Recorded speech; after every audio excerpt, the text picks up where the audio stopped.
আপনি একটা গুরুত্বপূর্ণ রোল প্লে করেছেন। তো নির্বাচনের ঠিক 3 দিন আগে কেন আসলে ওই ডিলটা সাইন করতে হয়েছিল, সেখানে কোনো প্রেশার ছিল কিনা? এবং এই প্রশ্নটা আসছে এই কারণে যে থার্ড কান্ট্রির কথা বলা আছে বেশ কিছু প্রভিশনে, যে নন মার্কেট ইকোনমির সাথে এগ্রিমেন্ট করতে গেলে বা পারচেস করতে গেলে আমাদের হয়তো নানা ধরনের বাধার সম্মুখীন হতে পারে, এবং আমেরিকান ইন্টারেস্ট বাধাগ্রস্ত হয় এমন কোনো কিছু করতে পারবো না। সেই ক্ষেত্রে স্যার এই প্রশ্নটার উত্তর মানে কি হবে? আমরা এর মাঝখানে পড়িনি। আমি প্রথমে একেবারেই শুরুতে যখন এই ডিলটা হলো, এই ডিলটা কিন্তু ঠিক 3 দিন আগে শেষ হয়েছে তা নয়। যেটা হয়েছে, আমরা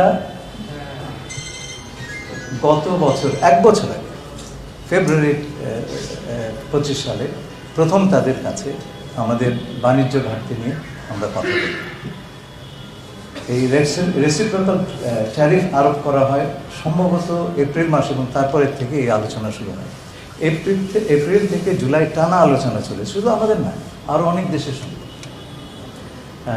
এবং সেই আলোচনার পরে কিন্তু আমরা 20% পেয়েছিলাম, আপনাদের হয়তো খেয়াল আছে। সেই সময় মোটামুটিভাবে অ্যাগ্রিমেন্টটা হয়ে গেছিল শুধুমাত্র দুটো বিষয়। একটা হচ্ছে, আমরা তাদেরকে বলেছিলাম যে আমেরিকান কটন দিয়ে তৈরি বা আমেরিকান ম্যানমেড ফাইবার দিয়ে তৈরি যে পোশাক আমরা তাদের কাছে পাঠাবো, সেইখানে আমরা জিরো রেসিপ্রোকাল ট্যারিফ চাই। সেইটা করতে তাদের সময় নিয়েছে, এটা কিন্তু আমাদের স্বার্থ। আর দ্বিতীয় হচ্ছে রুলস অফ অরিজিন, তাতেও তারা সময় নিয়েছে। অ্যাগ্রিমেন্ট আমরা করে রেখেছিলাম জুলাইয়ের 31 তারিখে, এবং 1 তারিখে আমরা 20% পেয়েছি। সুতরাং এটা যে চট করে নির্বাচনের 3 দিন আগে পার হচ্ছে, সেটা ঠিক নয়। দ্বিতীয়ত, ইউএস ট্রেড রিপ্রেজেন্টেটিভ আমাদের দুটি দলের প্রধানের সঙ্গে নির্বাচনের আগেই কথা বলেছে, এবং তারাও এতে সম্মতি দিয়েছিলেন। সুতরাং এমন না যে এইটা আমরা অন্ধকারে করেছি। আরেকটা জিনিস মনে রাখবেন, এটাতে একটা এন্ট্রি ক্লজ এবং এক্সিট ক্লজ আছে। এন্ট্রি ক্লজ হচ্ছে নোটিফিকেশন না হলে এটা কার্যকর হবে না, এখনও নোটিফিকেশনে যায়নি, সরকার ইচ্ছা করে রিভিউ করতে পারে। আর এক্সিট ক্লজ হচ্ছে 60 ডে আপনার নোটিশ দিয়ে বেরিয়ে যেতে পারে, এমন না যে আমরা একটা বন্ধ করে বাংলাদেশকে ঠেলে দিয়েছি।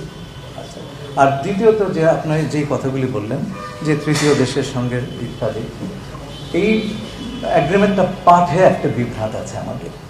শুধুমাত্র বাংলাদেশের যে অ্যাগ্রিমেন্ট, সেটা দেখতে চলবে না। সেই পাশাপাশি আপনি দেখবেন ভিয়েতনাম, ক্যাম্বোডিয়া, মালয়েশিয়া বা ইন্দোনেশিয়া, অন্যান্য দেশগুলি তারা কী কী দিয়েছে, কী কী পেয়েছে, এই ল্যাঙ্গুয়েজ কম্পেয়ার করে দেখলে দেখবেন যে মোটামুটি ইউনিফর্ম ল্যাঙ্গুয়েজ সব জায়গাতে।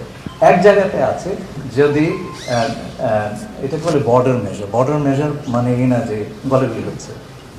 ইন্টারন্যাশনাল ট্রেডে বর্ডার মেজার হচ্ছে এখন একটা গুড বা সার্ভিস যখন এক বর্ডার এপার থেকে অন্য পারে যায়, তখন আপনি কিছু মেজার নিতে পারেন, ট্যারিফ কিংবা আপনার ধরেন টেকনিক্যাল স্ট্যান্ডার্ডস। তো যখন ইউএস একটা বর্ডার মেজার নেবে, আপনি দেখবেন কম্বোডিয়া বা ভিয়েতনামের কেসে তারা বলেছে তাদের সেই ধরনের একটা মেজার নিতে হবে। আর আমরা কী বলেছি? আমরা বলেছি আমরা সে পর্যালোচনা করব, এবং বাংলাদেশের আইন অনুযায়ী যদি কোনো মেজার নিতে হয় আমরা নিব। আপনি বিবেচনা করে দেখেন কার ল্যাঙ্গুয়েজ বেটার। তো আমরা বাংলাদেশের স্বার্থ বিসর্জন করছি।